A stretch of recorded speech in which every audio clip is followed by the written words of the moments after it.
Good morning, my diamonds. You know, I was looking at yesterday, Sex in the City, as I was eating my dinner when I came home, and I just happened to check it out briefly, and I was noticing how Miranda, who is a lawyer, you know, she went to this speed dating group, and as she was speed dating, I don't know if you know what speed dating is like. It's like you go and you sit at a table and you get to speak with a person for like 3 to 5 minutes. I think it's like 3 minutes. And in these 3 minutes, you have to tell this person as much about yourself as possible. I had joined the speed dating. It was on Zoom, and it was fun. It was interesting, you know. However, while she was there, and the man, he would say, you know, he would tell her all about what he does for work and blah, blah, blah, certain things about himself. And then it was her turn. And when she would speak, and the moment she said, well, I'm a lawyer, in fact, I just became partner, you saw the disdain. You saw the disgust on these men's faces. So she noticed that after 3 of these men had passed. So she said, she's smart enough to say, let me see something. Then when the next guy came, you know, she didn't get any dates as long as they knew she was a lawyer, and she became partner. Now she said, okay, next guy comes and she says, I'm a stewardess. Yes, hi. And she acted kind of ditzy. Oh, honey, she got dates. She had no problem getting dates as long as she dummied down. So this just proves that men are intimidated by smart women, women who are successful, and women who are accomplished. They are very intimidated. Let me share a clip here from my daughter, you know, my social media daughter. Who is she? Let me see if you guys remember. Who's my daughter? She's beautiful, inside and out. You've got it. The sovereign woman. You already know how I feel about her. I think I've already made that very, very clear. It's up to you which one you choose. Here we go. Come on, beautiful lady.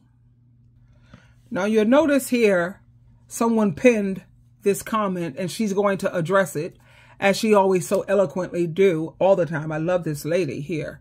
She's classy, she's sophisticated, she's all the above, if you will. Now it says, the dating pool doesn't change, but the quality of man you believe you deserve changes. So it may open up more opportunities previously closed off. Just the thought. A hopeful thought, I suppose. LOL. Yeah, that is a laugh. So go ahead, my beautiful girl. Let them, you know, educate the women as you do. So this is true in a perfect world, but we don't live in a perfect world. So there's only really 2 outcomes to this.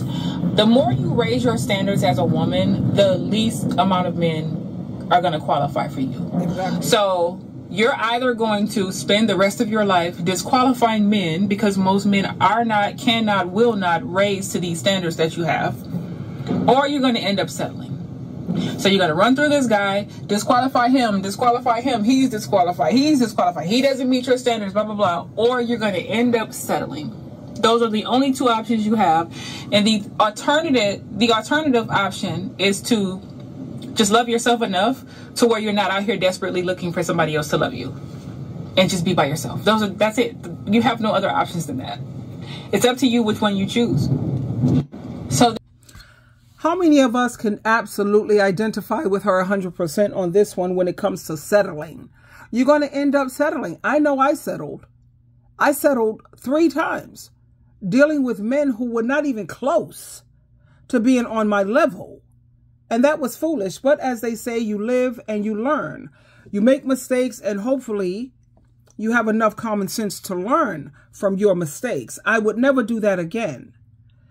And when she said, the more you raise your standards as a woman, and the more you have going on for yourself, the more successful you are, the more educated you are, the brighter you are, that's going to limit your dating pool substantially. It just is. You're going to have limited. And you know, she's not the only one who says this. You know, you hear men even admitting to it. So you're not supposed to try to be the best you that you can be just so you could deal with these insecure mentally ill, emotionally damaged men? No, no. I remember when I was married, and I knew that there was so much that I could do because I was writing a book. And my book, by the way, is Amazon and Barnes and Nobles. What is the name of my book? Hold on a moment. This is funny. What? Am I having brain fog? The book is Best Information Before Leaving Earth, Answers That Work.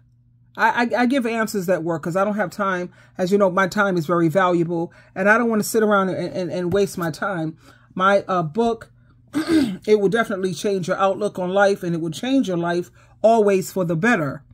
But like I was saying, you know, you have to downplay yourself, water yourself down, always dummy up, act like you're this bimbo, B-I-M-B-O, brains in my breasts only, or brains in my butt only. That's what a bimbo is. And this is what you have to reduce yourself to. So I'm telling women, please don't waste another minute of your life making men or putting men in the center of your life. You know, you shouldn't have to be less when God gave you so many gifts, so many talents, and so many skills, which is why I could never be a stay-at-home mother or a stay-at-home wife. Like that Proverbs 31 woman, she was a businesswoman. This woman had a brain that was what? She's beyond just sitting up here changing diapers, listening to some baby cry, cleaning it up behind some man. She was shrewd enough to hire maidservants so she could get out there in the workforce, in the business. This woman was an entrepreneur. She was an entrepreneur. She was out there wheeling and dealing and making business deals. This woman was buying property. She was buying land. She was not, allow me to reiterate and repeat myself, a stay-at-home mother and a stay-at-home wife. Oh, hell no. And she married a man who was probably above her, because it says that her husband was someone who was respected by everyone. Everyone admired her husband and looked up to her husband. What kind of husband do you see these women with? Alcoholics, drug addicts, abusive, cheaters, liars. They're abusing. These women didn't pick, they settled. Now let me read some of the comments here. She says, a lot of us, Jill, she says, a lot of us are going to be heartbroken when we realize that raising our standards does not correlate to actually finding that special guy. That's right. Now, next, she says, Diane says, years ago, I had a conversation with my kids about my character lists I want in a partner. My kids laughed and said, only Jesus. She said, her kid said only Jesus. That's so funny. Her kid's a comedian. She has awesome children. Would fit my list. That's so funny. But hey, honey, Isaiah chapter 54, verse 5, Jesus already told you, I am your real husband. Let me just show that to you.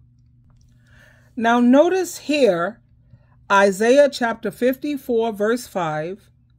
What does it say? Your real husband is the one who made you.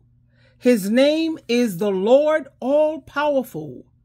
The Holy One of Israel is your protector, and he is the God of all the earth. But for some reason, this is just not good enough for a lot of women. What I've come to realize is, like the sovereign woman says, women are settling. My thing is, why should I settle for less when I can have the very best? I'm going to ask you a question. Can Jesus protect you? Can he provide for you? Can he teach and lead you in the right direction and in the direction that's best for you? Is he capable of doing all of that? Because I know that's what he does for me. And I know what I deserve. I deserve the very best, and I will never again in my life settle for less. Twinkle, twinkle, twinkle.